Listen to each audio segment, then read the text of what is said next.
4 মাস আগে তুফান রিলিজের পূর্বে আমি একটা ভিডিও বানিয়েছিলাম যে কেন জিতের রায়হান রাফির সাথে একটা কাজ করা উচিত। তো তখন পুরো ব্যাপারটাই জাস্ট একটা অ্যাজাম্পশন ছিল, পুরো ব্যাপারটাই এখন কিন্তু 100% সত্যি হতে যাচ্ছে। ফাইনালি এতদিন পরে রায়হান রাফির সাথে জিত একটা সিনেমা করতেছে। জিতের সিনেমা চয়েসের উপর আপনি যদি মিনিমাম লেভেল অফ আইডিয়া রাখেন দেন এই ব্যাপারটা আপনি বুঝে যাবেন যে তিনি কিন্তু এখন অবধি এই 2024 সালে এসেও কমার্শিয়াল সিনেমায় বিশ্বাসী। রিমেক সিনেমার যখন বেশ ভালো একটা বাজার চলতেছিল কলকাতায়, তখন সবাই যখন এই বাজারটা থেকে সরে আসে, যখন এই সিনেমাগুলো ওয়ার্ক করে না, যখন মানুষের হাতে ইন্টারনেট, স্মার্টফোন আরো অনেক অ্যাভেলেবেল হয়ে যায়, এরপরে যখন মানুষ এই সিনেমাগুলো দেখা বন্ধ করে দেয়, তখন থেকে তিনি কিন্তু এখনো একটা পিওর কমার্শিয়াল সিনেমায় বিশ্বাসী। ইভেন বাংলাদেশি ডিরেক্টরের সাথেও কিন্তু তিনি অলরেডি কাজ করে ফেলেছে। সঞ্জয় সমাদ্দারের সাথে কিন্তু তিনি মানুষ নির্মাণ করে ফেলেছে, বাট অনেকগুলো কারণ মিলে বক্স অফিসে সিনেমাগুলো ঠিকভাবে ক্লিক করতে পারেনি। ফাইনালি কি হলো,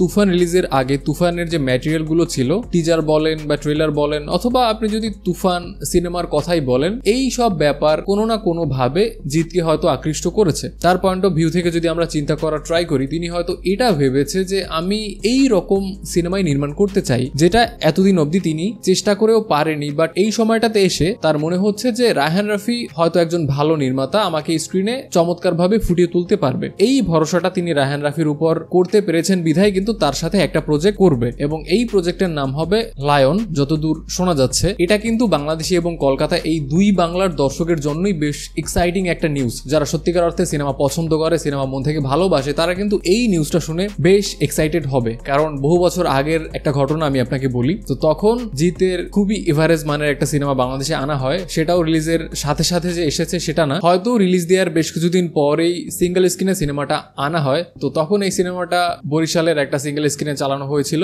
অভিরুচিতে। তো ওই সময়টাতে আমার মনে আছে যে প্রচুর দর্শক সিনেমাটা দেখেছে, ইভেন এনজয় করেছে, এবং বাংলাদেশ থেকে কিন্তু তখনকার সময়ে এই সিনেমাটা বেশ ভালো একটা রেসপন্স পেয়েছে। তো এই কথা বলার মানে হলো যে বাংলাদেশেও জিতের বেশ ভালো রকম একটা এক্সাইটমেন্ট আছে। তো একে তো রায়হান রাফির বেশ ভালো রকম একটা গ্রহণযোগ্যতা অলরেডি বাংলাদেশি মার্কেটে তৈরি হয়েছে, তার নাম শুনে কিন্তু এখন দর্শক হলে যাচ্ছে। তার সাথে জিতের কম্বোটা যদি অ্যাড হয় দেন এই সিনেমাটা কিন্তু বাংলাদেশ থেকে বেশ ভালো পরিমাণ একটা কালেকশন তুলে আনবে নিঃসন্দেহে। অপরদিকে একটা সিনেমা একই সাথে দুই দেশে রিলিজ দেওয়ার যে একটা ব্যারিয়ার, সেটা কিন্তু থাকবে না যদি না এই সিনেমাটার সাথে বাংলাদেশি কোনো প্রোডাকশন হাউস কানেক্টেড থাকে, এবং সেটা হওয়ার সম্ভাবনা কিন্তু 100%। অলরেডি এটা শোনা যাচ্ছে যে এই সিনেমাটার সাথে হয়তো জাজ মাল্টিমিডিয়া কানেক্টেড থাকবে। যদি সেটা হয় দেন একই সাথে এই সিনেমাটা বাংলাদেশে এবং কলকাতায় মুক্তি দেওয়া হবে, দেন এই সিনেমা থেকে কিন্তু খুবই ভালো একটা রেসপন্স পাওয়া যাবে। এই ব্যাপারটা কিন্তু একদম 100% গ্যারান্টি দিয়ে বলা যাচ্ছে। এর সাথে আরো যে এক্সাইটিং ব্যাপারগুলো শোনা যাচ্ছে সেটা হলো এখানে চঞ্চল চৌধুরী থাকবে, শরীফুল রাজ থাকবে। তো দুজনেই কিন্তু খুবই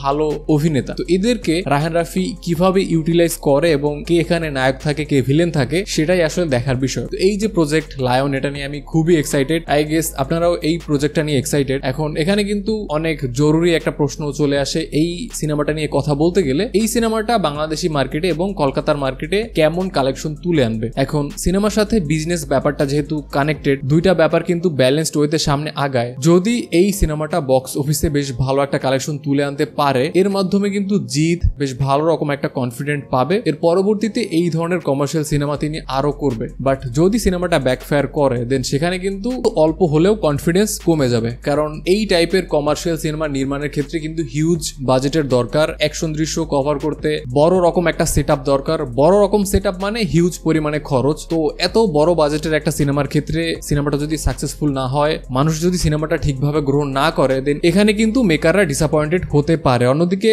ফ্যামিলি ড্রামার কথা যদি বলি, এই সিনেমাটা একটা স্পেসিফিক লোকেশনে খুবই অল্প রিসোর্সে খুব কম বাজেটের মধ্যে করা সম্ভব। তো সেখানে কিন্তু রিস্ক অনেক কম, কারণ যেহেতু আপনার সিনেমার বাজেট কম, অল্প পরিমাণে যদি সিনেমাটা চলে, ওটিটিতে যদি আপনি বেশ ভালো দামে সিনেমাটা বিক্রি করতে পারেন, দুইটা মিলিয়ে অথবা কম্বাইন্ড করে এই সিনেমার খরচ কিন্তু চলে আসে। বাট কমার্শিয়াল সিনেমার ক্ষেত্রে বা হিউজ বাজেটের সিনেমার ক্ষেত্রে এই ভয়টা কিন্তু থেকেই যায়। এখানে বারবার খুবই জরুরি একটা প্রশ্ন চলে আসে যে বাংলাদেশ থেকে এবং কলকাতা থেকে এই সিনেমাটা কেমন কালেকশন করবে। এই স্পেসিফিক বিষয়টা নিয়ে আমরা আলাদা কোনো ভিডিওতে ডিসকাস করব। এই যে প্রজেক্টটা লায়ন, এটা নিয়ে আপনি এক্সাইটেড কিনা অবশ্যই আমাদের জানাবেন। ভিডিওটা দেখার জন্য অসংখ্য ধন্যবাদ। আপনি যদি এই চ্যানেলে প্রথমবার হয়ে থাকেন দেন অবশ্যই চ্যানেলটি সাবস্ক্রাইব করে দিবেন। আপনার সাথে দেখা হচ্ছে পরে কোনো ভিডিওতে। Till then, tata.